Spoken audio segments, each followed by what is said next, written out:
Welcome to the R7 Christian Marketing Podcast, sponsored by Emma's Good. R7 is an innovative, God-inspiring process that explores personal and professional purpose. R7 analyzes 7 strategies to transform your vision and find direction in your organizational marketing. R7 establishes clarity and guidance for the gift we call life. This is my destiny. Welcome back to the R7 podcast. It's been a hot minute since we've been on the podcast today. Man, another incredible, awesome guest, Mark Driestadt. Oh, man, you are the OG of Christian marketing. I look to you as whatever Mark's doing, we got to look at this. Man, you've just been out there for so long, so much wisdom. I'm so excited to talk to you today. Welcome to the podcast. It's so good to be with you. We've known each other quite a few years, and we've gone through some seasons. Yes, we have. And so it'd be fun to talk about it today. And I just reflected that I'm an old guy, so I just reflected that I've been in ministry work, sometimes full-time ministry, sometimes agency ministry, but I call this all ministry. I've been in ministry work for 50 years as of this year. So it's kind of exciting season for me. I'm seeing what God's done and looking back over a lot of those years, amazing miracles and a lot of wisdom that I've learned from a lot of people over the years. If you're listening out there, watching, listening, and you want to get into Christian marketing, this is going to be a really cool podcast for you to listen to. Mark, I just can't imagine. I was talking to my staff today, and just anticipating this conversation of how many brands, Christian brands, you have stood up over the years and how many brands you've been around. I mean, gosh, in meetings after meetings, and gosh, just kind of give the audience a background. Since, let's start there. So my background was, first of all, I'm a minister. So I was involved in pastoral work for a while. And then I got involved in Christian television, and I was very actively involved in Christian television as a general manager, and then also as a executive vice president for a network. And I left that network to start Infinity Concepts. But let me tell you a couple of the reasons behind that. When I was at the network, one of my jobs was to meet with our various agencies. Back in 2002, when we started, you had all kinds of siloed agencies in the Christian space. We had a marketing agency, a brand development agency, a donor communications agency, a public relations agency, a media agency, and they were all individual, single focus disciplines. And so I would meet with each of these agencies as our network, on behalf of our network, and have to kind of synthesize all the great ideas they brought to the table, because they were great ideas, but they weren't necessarily our ideas, things that would work for us. So I had to synthesize that and figure out, okay, what's the plan to bring all this together in one way that would really synthesize a message for us. And so when the time came, I felt like my season was over at the network, and I wanted to start Infinity Concepts. That was one of the bases, was I want to build an agency that builds the brand correctly, because when the brand is right, everything else flows so easily from it. And so we were one of the first, if not the first in the Christian space, to have an integrated brand communications agency. So we do marketing, fundraising, public relations, media, all the different disciplines are all under one roof, and driven by developing a single brand that is clear, compelling, and memorable. So that was sort of the basis. The second thing that drove us was, I had a friend of mine, when I was talking about starting this, I had a friend of mine ask me, he said, so when you do this kind of work, it seems like you have to make a choice. And he said, you either have to sell or you have to serve. You either have to keep selling product or you have to find people you can serve. And so we developed a serve first mentality, serve first philosophy, that we want to find people that we could come alongside of, be a strategic partner, and help them grow. I know that's your philosophy too, because we've talked about it. Yeah. To kind of really come alongside and not just sell a product or sell a service, but really help another organization grow, develop their brand, communicate effectively, and achieve the objectives that they're pursuing.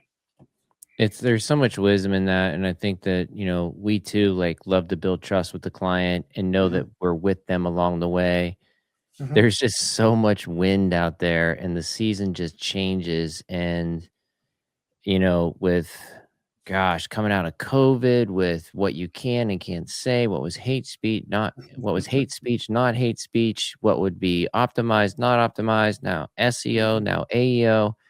Like, having a trusted partner alongside of you, to me, is key in terms of going through these peaks and valleys.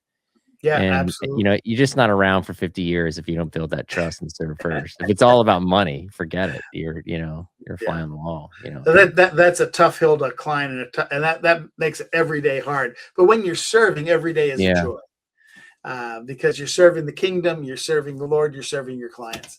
It's such a joy then to go to work every day. And we build a team around that principle. And today we're serving upwards of 50 clients, yeah, and enjoying just the work that we do. And it's a broad spectrum of work, because that's been my focus from the very beginning. Let's find a way to provide this broad spectrum of integrated communications.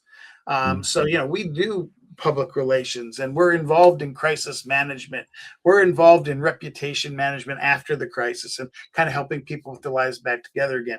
We're involved in helping develop a donor um, um, base and a donor program, to support and sustain the mission that God has called organizations to do. We're involved in marketing and advertising, just to raise awareness and create interaction. So I mean, it's every day is different, and every client is different, and I love that. I like diversity, I like variety, and this has sustained me. Infinity Concepts has been around for 24 years since I started, and it's just been a joy. And we've gotten to work with some of the greatest ministries in the world, literally, because we yeah. do a lot of work in Israel, and that's a story in itself too that we may want to just touch on a little bit. Yeah, I was actually gonna bring that up. Wanna talk marketing in Israel with you because I think we share that common philosophy of supporting Israel. But Yeah. before we talk about Israel, that might make up most of the podcast, but I really wanna just go back 'cause, talking about brands and, Yeah. just really talk to the person who's listening out there, who's been in this Christian organization, maybe a leader of it for Mhm. 3 to 5 years. Things aren't going so well. Mhm. Things could be better. What do you look at of all the meetings and all the budgets and all the KPIs that you look at? What do you see as an opportunity to get better at? Where do you see Christian brands failing that they can get better at? Well, I not too long ago, I went to visit one of our clients. This client has been around for 80 years. Strong ministry, well established. If I told you their name, you'd know who they were. Mhm. And I visited the campus, and I met with a bunch of different people. And at the end, I sat down in the president's office, and he said, "So what do you think?" And I said, "I think you have a wonderful group of people here and a wonderful ministry that doesn't know what each other is doing. They're siloed, Mm, they're disconnected." And he said, "Well, what do we do about it?" And so I said, "We have to go back and revisit that brand. That's that first love, Dave. yeah, yeah. What is it that God's really, the assignment that God's giving you to do?" And so Mhm. that's what we did with this organization. And as we went through a process, and we do have a process, as I'm sure you do, for kind of building the building blocks of the brand. And as we went through that, we made a few small adjustments that were revelatory and brought everybody together in a whole new way. So I think that's one of the things that, when I first got into this, the story is it was back in 1988, and I was on staff at a church, and I felt like my season there was coming to an end. I was looking at going to pastor in another place, and that particular church had started a television station, and they asked me if I would be willing to take over the television station instead of leaving for another church. And I sort of chuckled at them because that was right after all of the scandals of 1988. Jimmy Swaggart, Jim Baker, Mm. Marvin Gorman, all these other guys that had all these challenges. And I said, sort of like asking me to take over the Titanic after it hits the iceberg, isn't it? Mm. And they said, well, would you consider praying about it? And I said, yes, I would. And so I went. And after a couple of days, my wife and I agreed, and I took on the challenge, and I took over the TV station. That's how I got Mm. involved in television. And it was a Wow. mess. The station was terrible. It was in terrible shape. And the morale was terrible. The finances were terrible. The reputation was terrible. Everything had gone down because of the circumstances going on nationally. And so I took the staff after praying about a while. I took the staff to a separate location, a place apart, and I said, okay, let's revisit why we're here in the first place. What is it that God has asked us to do? What is it? What's the assignment he's given us? And why have you taken your life, taken your time, and invested in this process? And that was the beginning of building out what our branding process is today. Because what happened is, over the course of several hours, as we revisited piece by piece, we rebuilt a new team. We walked in 25 independent people who were all worried about whether they had a job tomorrow or not. And we came out of there a team committed to working together. And it was revolutionary. And I think when we talk about ministries that are struggling, sometimes the first thing you need to do is go back and ask, what is God's assignment? What was what's the reason I'm doing what I'm doing? That's good. And then begin to look at what you need to do to build that out. We talk about mission, vision, values, most people do. But then we begin to talk about, okay, so positioning, where do you want to position? How do you want people to think about you? And how are you going to communicate it? And then we have, establishing the brand in a way that's memorable, that's clear, and that has a brand promise that you can live up to every day. Those are things. It's a process. It sounds easy. It's not always easy. And but when you master it, boy, it just gives you so much ability to communicate effectively through all kinds of different channels, because the message is the same.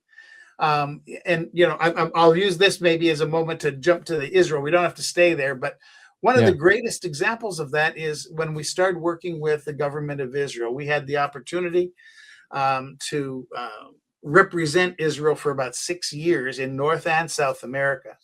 And when we first went in, we asked, so what plans do you have in place? And they showed me some of the videos they had, and it was definitely not geared for the Christian audience. And I said, listen, we need to build a brand new brand for the evangelical Israel, as it were. Yeah. And so we developed 12 different points that were conversational points about Israel that identified the brand and locked it in. And we began then to use those 12 points for all of the marketing, all the communication, all of the design work. Everything was built around those 12 points and the brand promise that when you visit Israel, you'll never be the same. And as we did that over the course of those several years, we saw tourism start upturn, picking up. We saw pastors getting involved. We saw it growing and growing. And by the time we were done with the 6-month period, we had doubled Christian tourism in Israel. Wow. And so it's a matter of getting that brand right. Yes. And then articulating it over and over and over. There's a fun thing we did once. I was doing a workshop at the National Religious Broadcasters with Phil Cook, who I think has been on your podcast. Yeah, that's right. Yeah. And two others, Mark Thomas and Colleen Zott. Colleen Zott has passed away since. She was the infomercial writer. She's an amazing woman. And Mark Thomas was as a commercial producer.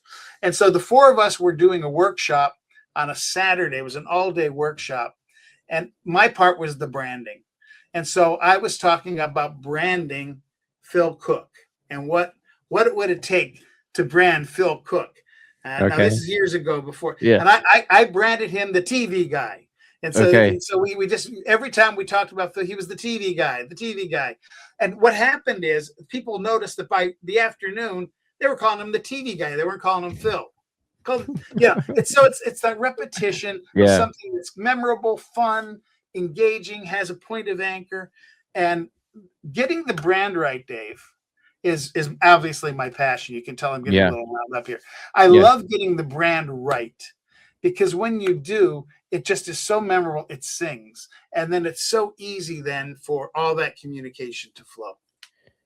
When I think about brand, I think about our identity Yeah. within the alignment of Christ. This Mm-hmm. is our space, right? What is that message that God has given you, and how do you Mm-hmm. align it, and then how do you broadcast it, right? Mm-hmm. And so I get equally as fired up about the brand because it's almost like the Pursuit of Happiness movie. Yeah. You know, like when you watch that and you go, okay, he's aligned and now he's becoming perhaps the version that God has created him to be, Mm-hmm. and Yeah. things just start happening. And all these movies, like I just get my wife laughs at me because I just get so emotional over this alignment. Because Mm-hmm. to me, there's nothing more powerful than you becoming the best version of yourself, whether it's you're running a Christian organization or you're an athlete or you're an employee, like Mm-hmm. really aligning yourself with that brand and that vision is just so powerful.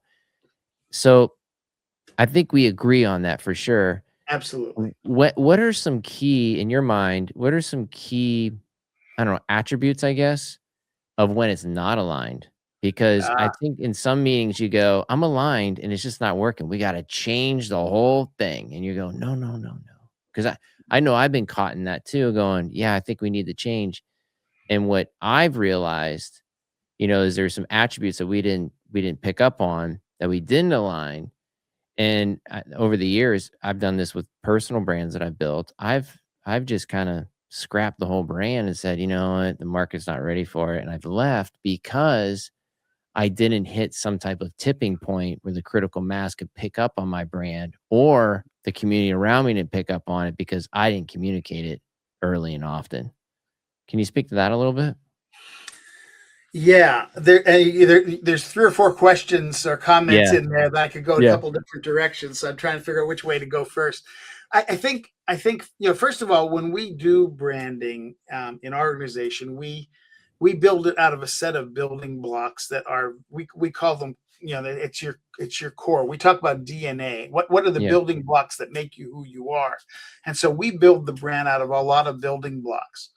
And so if we do that correctly, then the brand does have resonance. right. If you don't do it correctly, then it doesn't. So when folks have wanted to shortcut that process is Or usually when we run into that. rush Yeah, through it that's fast, when not we be run have into the challenges. time. Yeah, yeah. Yeah, because it is Okay. a process.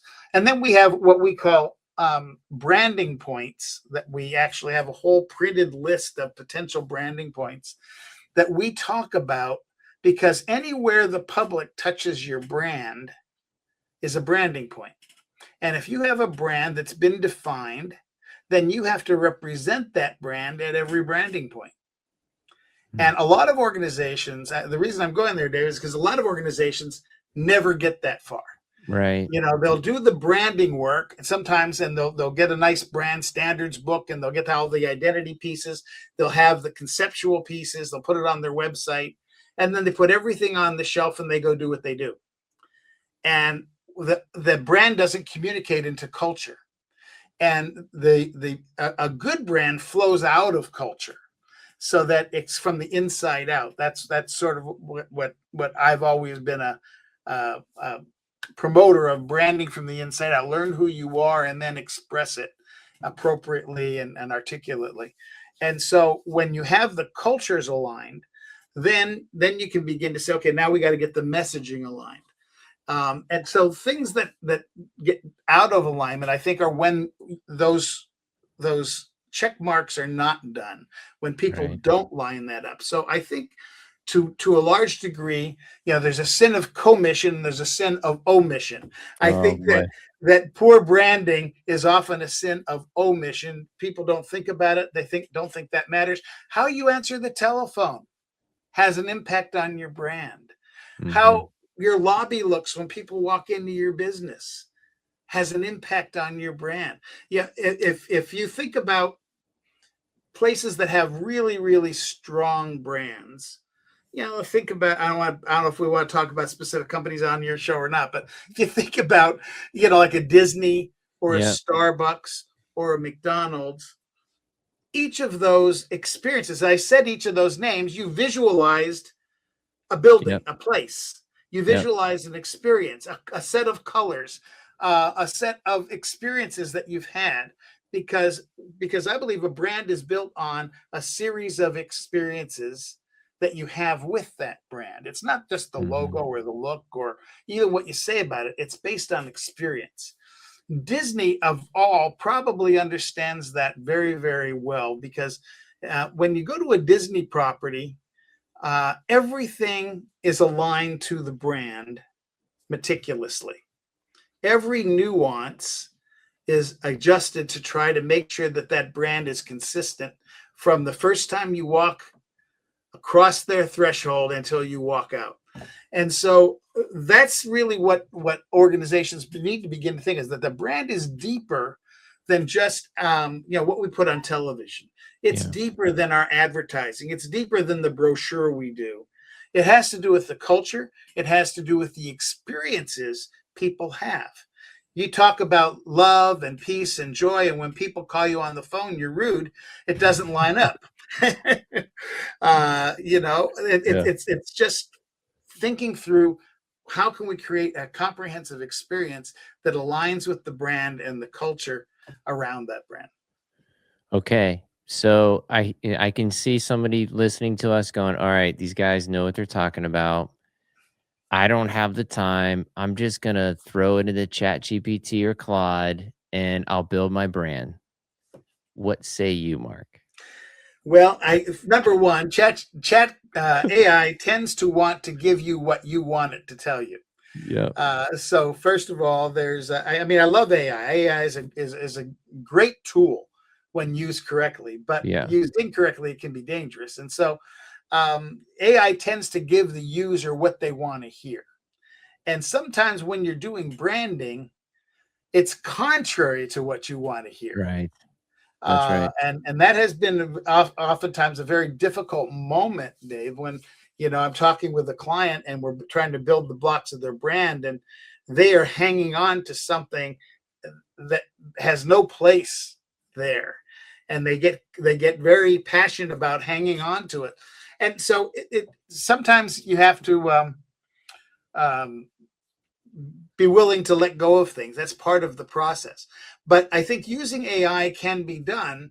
But again, you have to have a process that delivers the outputs that you need. What we found in our work with AI, maybe you have too, is the better your input, the better your output.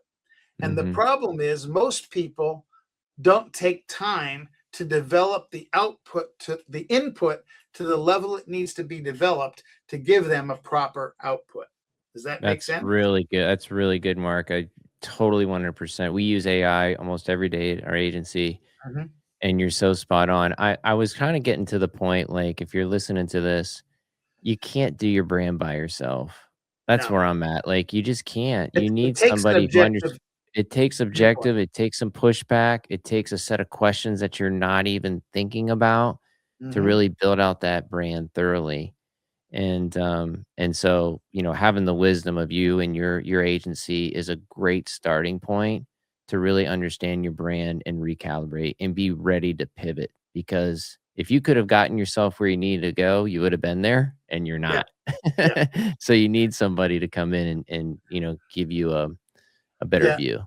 It's the blind spot concept, that everyone has a blind spot. You Yeah. can't see everything because we have a certain paradigm through which we see the world. We have a set of glasses through which we see the things around us, and there are blind spots. I can't see what's on the back of Right. my head because my eyes aren't back there; they're up here. And so, Yeah. there's a saying. I'm not sure if I'm going to get it right. I'll try it. Hmm. A wise man, a smart man, learns from his mistakes and never repeats them. A wise man finds a smart man and learns from and never makes the mistakes in the first place. I don't know if I Wow. got that quite right, but I get you it can, though. It's really yeah. good. You know, when you were mentioning Starbucks and McDonald's and those brands, I Mhm. sometimes when we get to the end, it's not what we need to add to the brand, it's what we need to subtract to Yeah. put on the VIP experience. And that excites me because now it's clean and it's simple and people can get it. If it's Mhm. complicated and people can't get it, they're voting Yeah. with their feet. They ain't coming.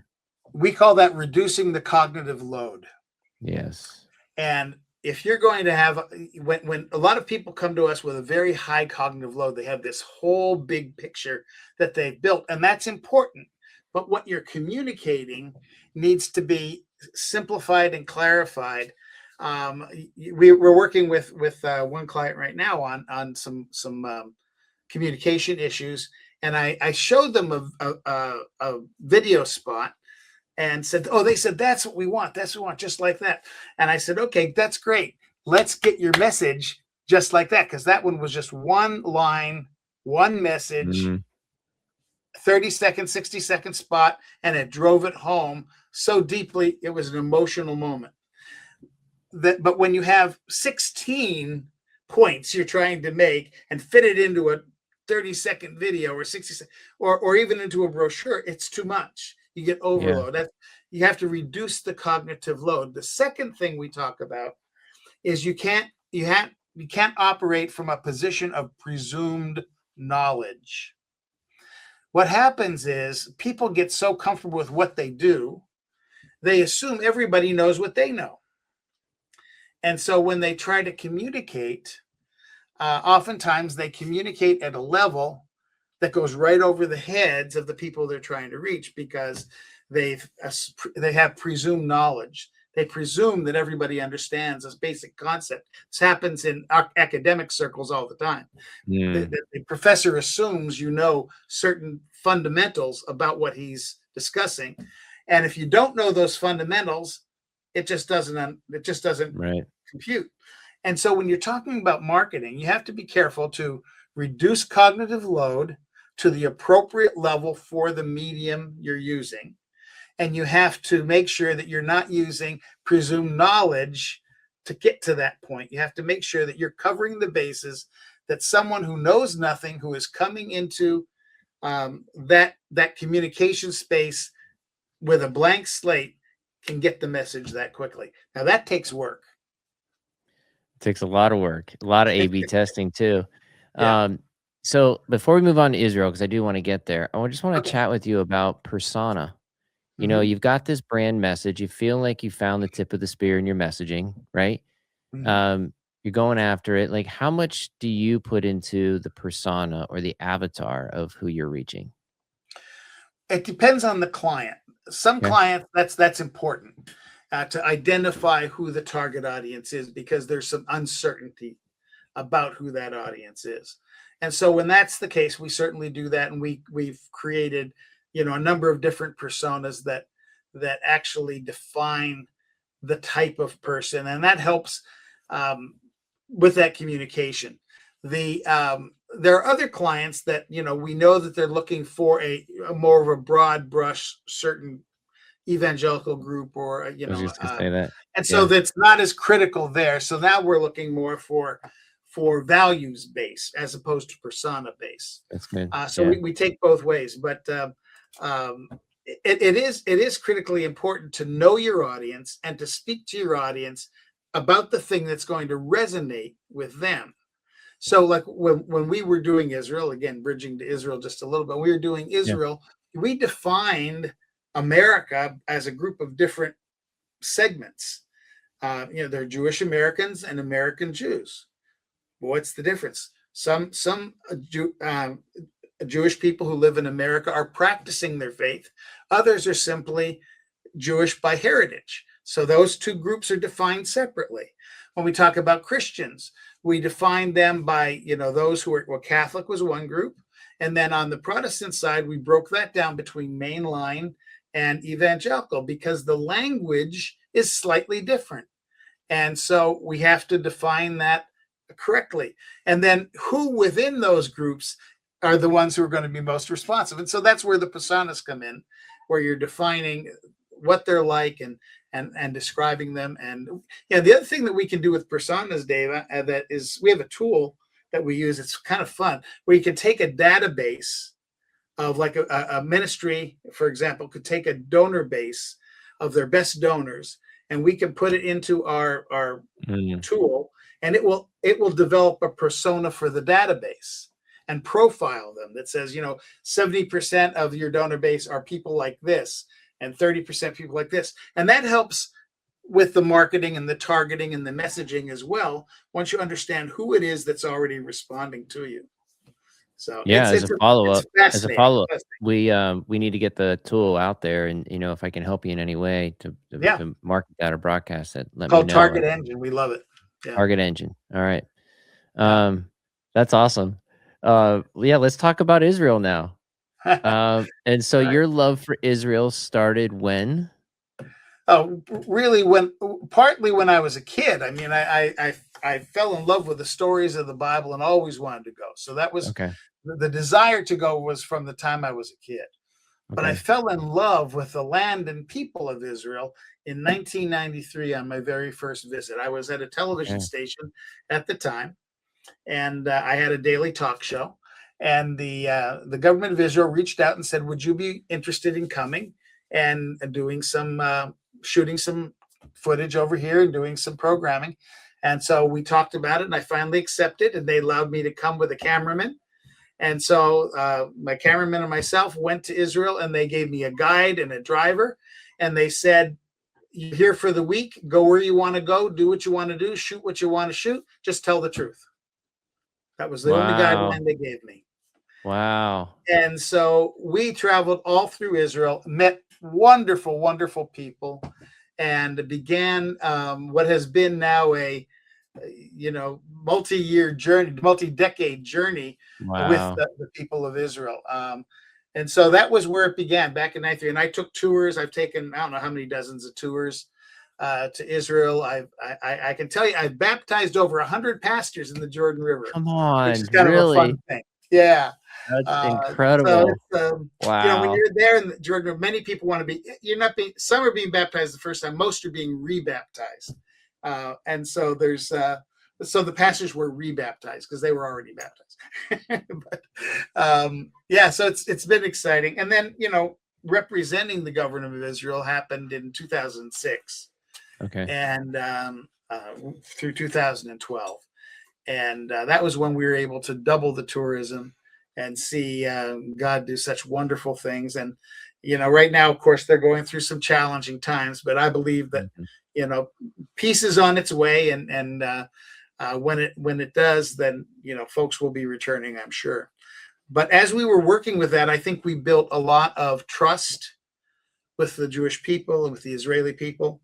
And because of that, there's about a third of our clients are Israel related in one way or the other.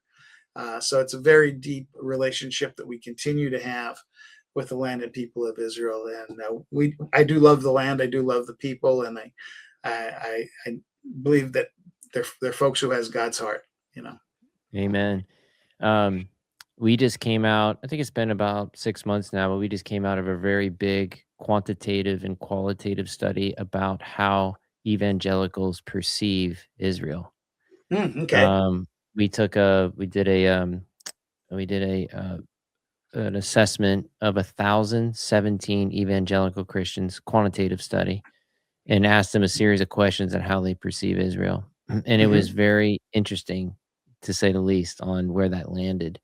And then we did a qualitative with 4 different personas, one of them being pastors. We did those with 50. There was 10 pastors and 10 female, 10 male, that kind of thing. And that was very interesting. I'll share some of that today now, but I kind of want to understand, like, how do you think Americans, as just kind of a general blanket statement, or I would say evangelical Christians, how do you think they perceive Israel? Well, do you think we're smart as a nation about Israel? Meaning informed, I don't think we're well informed at all. Yeah, no. We also do we do research every year. We put a report out about once a quarter. Okay.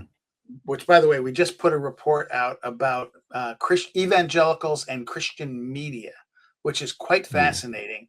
I would love How to read that. evangelicals are engaging with Christian media, what they engage with. And what's fascinating is on a monthly basis, 89% of evangelicals engage with Christian media in one form or another. We analyzed 11 different forms of Christian media and looked at how they were interacting. The top two are music on the radio and music through streaming, and so which is not a surprise. Social media is number 3. You know what number 4 is? Christian television. Really? Like TBN? Christian television, non-preaching Christian television. Non-preaching. So Okay. talk shows, Okay. films, Wow. that kind of thing. Yeah, that's number 4. So it's fascinating. That report, by the way, is available on our website, so folks can get it for free. And we've done 2 research reports. No, we did 3 on Israel, and learning how the American people, well, the evangelicals specifically, relate to Israel. And I just wrote an article on it that was published in with the International Christian Embassy in Jerusalem about the fact that the older folks have a good perception of God's calling on Israel, that they are the chosen people of God, and he miraculously birthed that nation out of chaos, really. And so the younger people, Now, when you say younger, what age group are you think you're? What age group you think that is? I think it starts at like 45, then 35, and then 25. Okay. So it's from that. So let's pivot it at 45. Let's go there. Younger than 45 have a less and less understanding of Israel, less and less commitment to Israel, less and less appreciation of Israel. The second piece that we found in our research was that most evangelical churches used to talk about Israel a lot, but no longer talk about Israel. It's not that they're against Israel, they just don't talk about Israel. And so consequently, the younger believers have not been educated in who Israel is and its significance in our faith. And so there's that was really a call to action. Pastors, let's talk about Israel from the pulpit. Talk about who the Jewish people are. Talk about the miracle of the land.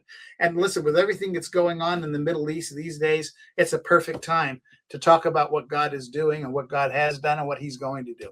So it's... your results are spot on to what we found. Yeah. Same thing. In fact, fun to compare reports. Yeah.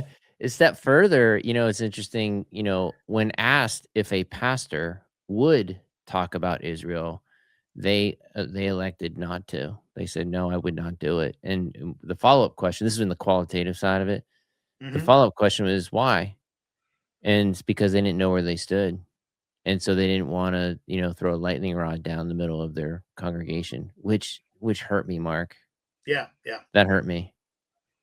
Yeah. That and this is just a poll of the 10 that we, I don't know if that's reflective. I would love to hear your thoughts on that of the entire country, but it's that younger generation is not getting educated. Somebody's got to step up and be the educational platform for that. And really preach why God loves Israel and, and loves his chosen people. That is definitely dying off, and we need help in that. Yeah, that's absolutely true. And I think there's been a couple of shifts in not in theology, but in priority. I think, if you drill down theologically, well, here you actually I have a number for you. 5212. 5212. 5 out of every 10 evangelicals in America believes that the Jews are the chosen people of God.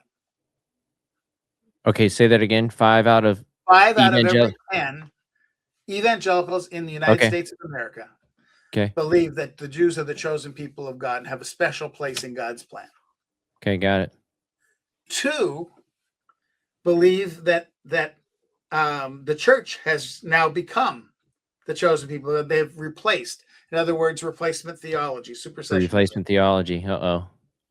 So 2 out of every 10 evangelicals today believe that that's the case. 1 out of every 10 will tell you they never were God's chosen people in the first place, which is a disturbing position. And then the last 2 is 2 out of 10 will say, I have no idea, because they have no theological basis to have even form an opinion. So that's a very sad case. I mean, I'm happy for the 5. But even if we could get the 2 that have no theological base to at least form an opinion, we would be in better shape. But so that's 5-2-1-2. That's easy to remember, and it kind of helps. That is awesome. I love that. It helps kind of keep the focus on what we need to do. We need to take a stand against replacement theology, because it's just wrong. God does not repent of his promises.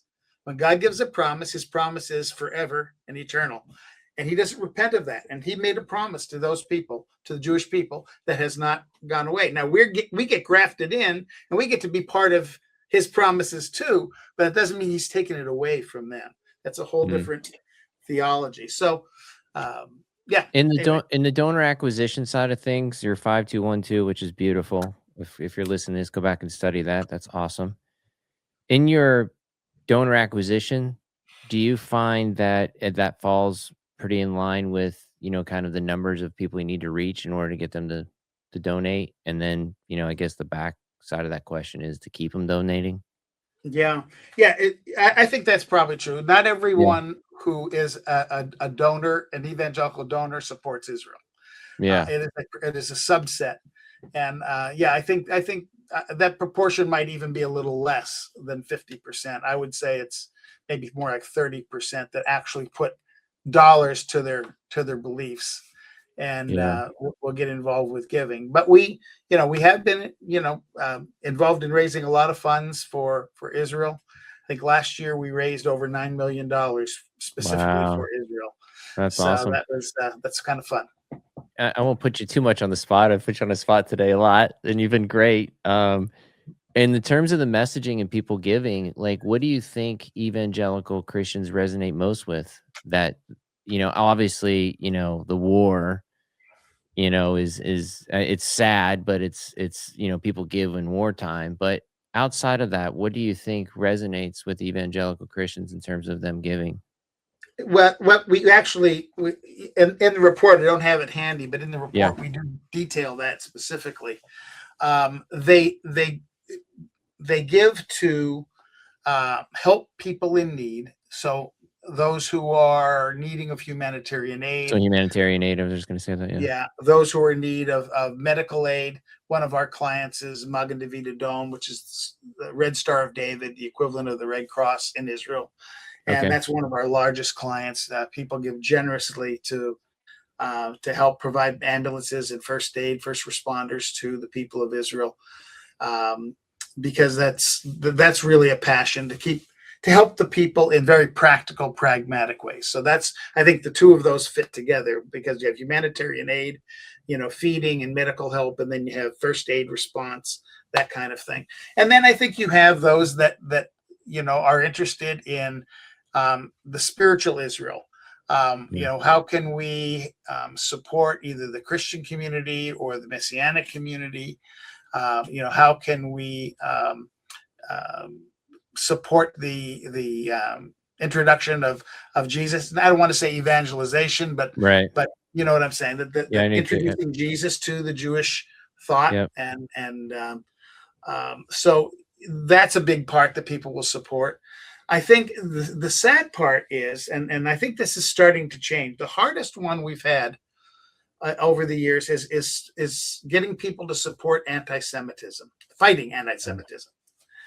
And, it's rampant today, and it's growing fast. And if we ever needed to fight it, it's worse today than ever. But that's one of those situations that has a high cognitive load. Yeah. You have to talk about, well, what does that look like? And what does fighting it look like?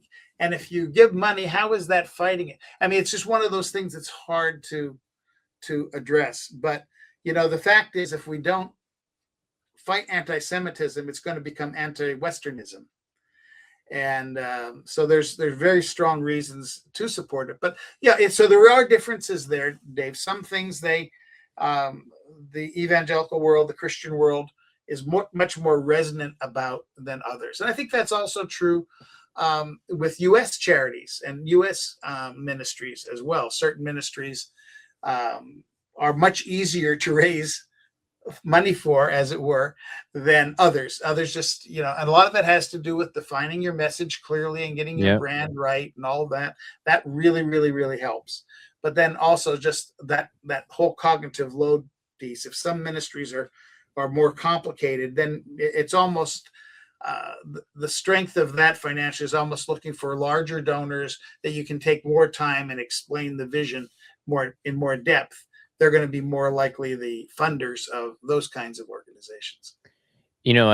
We've talked about this a little bit. I recently became a doctor of sport and performance psychology, and out of those studies, what I discovered, one of the things I discovered, there's a lot there, but the two tenets of a human being are the pursuit of pleasure and the avoidance of pain. And so when we look at fighting anti-Semitism, it's probably one of the weakest reasons why evangelical will support Israel, because there's just too much there. Like you're talking about that cognitive load. It's just too much there. So the pursuit of pleasure, the avoidance of pain, this is right in the middle of, I don't want to get involved. Yeah. And so it's like, I just don't want to do that. But humanitarian aid, yeah, I can help. The Right. fight, there's some people that are out there. I might be one of them that want to get out their M16 and let's go charge. And, I'll be the first one to die. I'll be the first one on the firing line. There's very few people like that. In some regards, I don't want to be like that, but sometimes I do. There's some hills that I just won't die on. It's just not worth it. But I think when it comes to supporting Israel, it's one of those areas where like, I want to make an impact. So I'll do whatever I need to be there. But I think the most of the country just doesn't want to do it because of that reason, the two tenets of a human being. Yeah. I think it's just a lot to learn. I think people who, when they're educated about it, if they take the time to learn about it, it becomes a passion. And, we've helped a number of organizations that operate in that space. We helped found the Holocaust Remembrance Association in Houston, and they're doing a great job. Oh, awesome. But it is work, and I think that does. You talked about personas. This is a little shift from that, but that does change your file base, because if you have a high cognitive load ministry or organization, then your clientele is going to tend to be a higher donor. I mean, they're going to have a deeper understanding in order to make that investment. It's sort of like when somebody comes to your door and knocks on your door. The girl knocks on your door and says, "Would you like to buy Girl Scout cookies?" Or, "My school is trying to raise money to go on a trip. Would you buy a $3 candy bar?" That's a very sure. It's done. Right. I don't need the candy bar, but I'll give you the $3, right? But if somebody's coming to your door and saying, "Listen, I need you to give me, I'm going on a trip and I need $200. Would you be willing to give me that $200?" That's something you got to think about. Who is the kid? What is the trip? Is this legit? Not legit? It's a much deeper. And I think when you're talking about some organizations, I want to feed hungry kids in Israel or hungry kids in Ethiopia. That's an easy. Okay, yeah. If I have the funds, I'm happy to help. But when you talk about fighting anti-Semitism or standing against, anti-Western thinking, that's a much deeper process. You have to understand, well, what does that mean? How are we going to do this? What's it going to take to do it? And how does me giving make a difference? And once you get that picture, then, okay, I'm in. But it does take that educational process.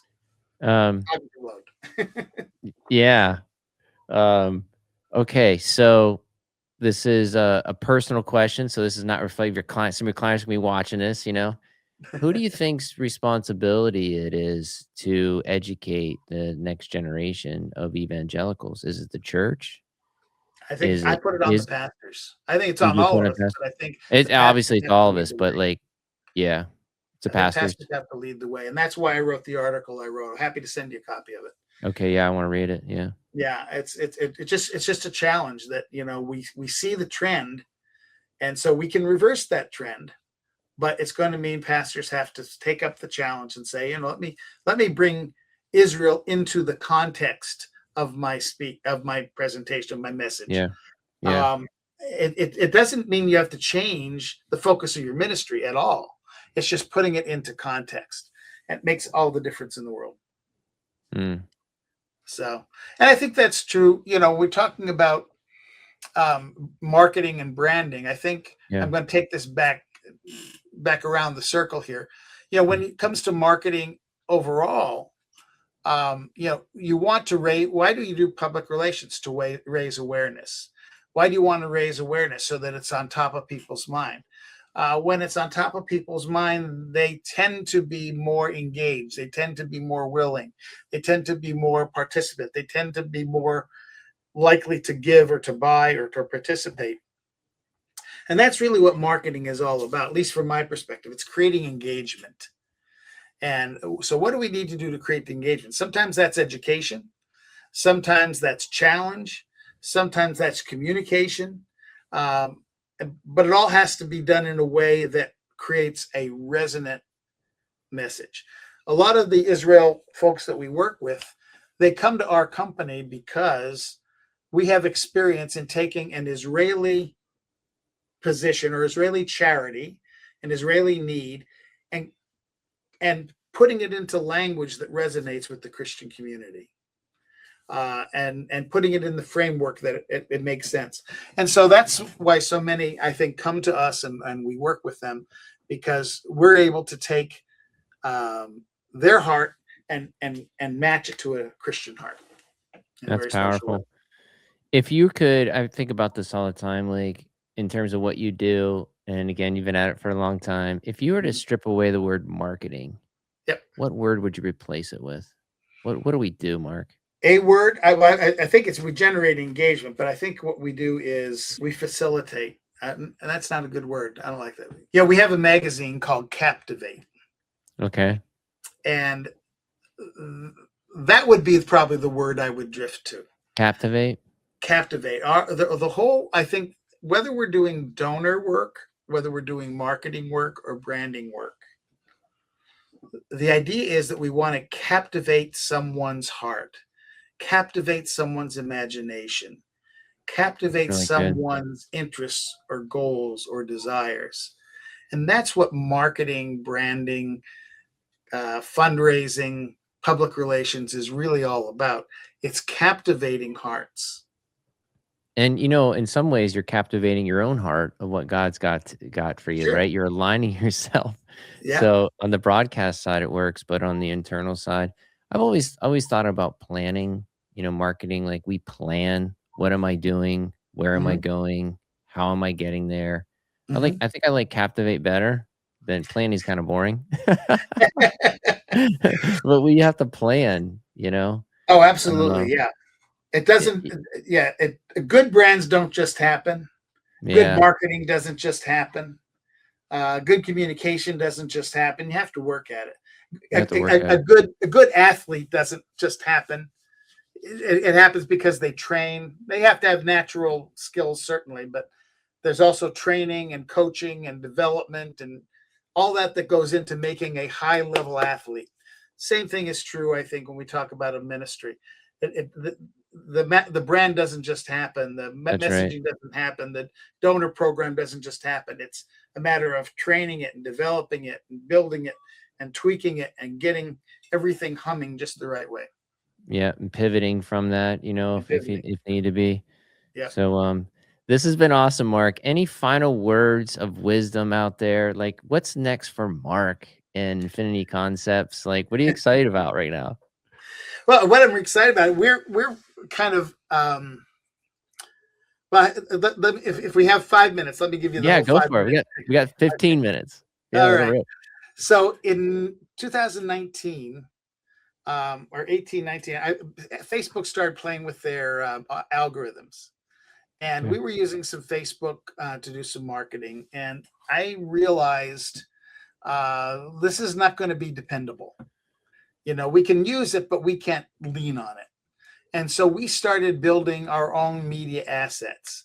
And so a couple of years ago, we started something called Inspire Media Group, which is at this point 8 different brands targeted to 8 different groups of people. We have Christian Health Update, Christian Leader Update, Christianity Report, LifeSpring Today, Quotes for Life, Touchpoint Israel, Viewpoint Israel. They're all targeted to different people, but they have 2 newsletters a week we publish, and websites and social media. And then we also use that for advertising, because we can reach those groups for our clients, because we already have that media set there. So I got excited about that. And so we got that up and running. And then we came across this piece of technology that we were able to license and own, and that's called IDX Pro. And it's a pixel you put on your website, and it will identify permission-based. It will identify 40 to 50% of your visitors on your website, give your first name, last name, email address, and street address, plus some other data. And so we started using that. We started up Target Engine. I mentioned that earlier. And then I was working with a client just a few months ago, 2 clients actually. One client had just written a book, and we were helping him pitch it to different publishers. And none of the publishers were biting. And one of them called me and said, "Let me tell you what's going on. This is a great book. I like it, but it's too heady, it's too intellectual, and it's too long. If the author will kind of tone it down and shorten it, we'll publish it." Well, the author was not interested in shortening his book, not surprisingly. And so I made a deal. I said, "Listen, I've never done this before, but if you'll let us, we'll publish your book for you. Okay. We know how to do all the steps. Let's see if we can do it together." So he agreed. And so we published our first book last year. And then I had another client I was sitting with, and he had a book that was out of print, and he was doing a big event, and he only had 100 copies. And he said, "I know I'm going to need about 300 copies." And I went to the publisher. They want to sell me 1,000. I don't need 1,000. I just need a couple hundred. I said, "Okay, when do you need them?" He said, "In 2 weeks." Well, in 8 days, we delivered 200 copies of that book to him. And we found out that we were able to republish books. Wow. And so we started something called Twine Publishing. That's our Okay. newest adventure. Right. And so it is a unique publishing approach for a couple of reasons. Why did I choose the word twine? Because a twine represents a 3-fold cord that's difficult to break. It's scriptural. And plus, that gives us a company that can do the publishing, can do the distribution, and can do the promotion all in one place. There's nobody else that can do that. Wow. Second thing that we wanted to do was every author I talk to always is unhappy about the fact that the publisher owns their rights. And sometimes they have to negotiate to get their rights back before they can do other projects. So in our model, the author keeps the rights. Okay. We don't take the rights at all. We publish the book and do what they need to do. It's a fee-based model. And we provide the distribution and the printing and all those things. And I think it's going to be something that's should do pretty well for us. It looks like there's a lot of interest, and it's brand new. It's 2 weeks old. Oh, wow. So that's the new thing. Hot off the press. This is Hot great. off the press. Yeah. Awesome. Well, we'll put links to all this in the podcast notes. And I really enjoyed having you on, Mark. And there's so much to unpack there, and the marketing and the persona and Israel. So thanks for taking your time, man. I really appreciate it. And I appreciate you meeting with me over the years. I know I really looked up to you. I still look up to you in what you guys are doing. And we need more of us out there that are Christian marketers that are helping to impact the kingdom of God. So if you're listening out there and you want to get involved, reach out to us. Yeah. We need more of you. We need more, and we need more people to follow God's calling in your life. Every client that potentially comes into our agency, I'm just like, whatever I can do to empower you. We may not be able to work together, maybe we can, but whatever I can do to empower you to promote the gospel of Jesus, I'm all about it, because we need more and more people like that out there. So Thank you for your dedication of 50 years. Man, I'm 52, Mark. All right. 50 years. That's crazy. So I think so too. I only feel 35, so that's well, you got enough going on. That's awesome. All right. Thanks again, Mark. Appreciate having you Okay. on. You're welcome. My pleasure. Join us again next week as we continue to uncover the secrets to success with faith-based testimonies and the power of R7. Remember, destiny awaits, but time does not.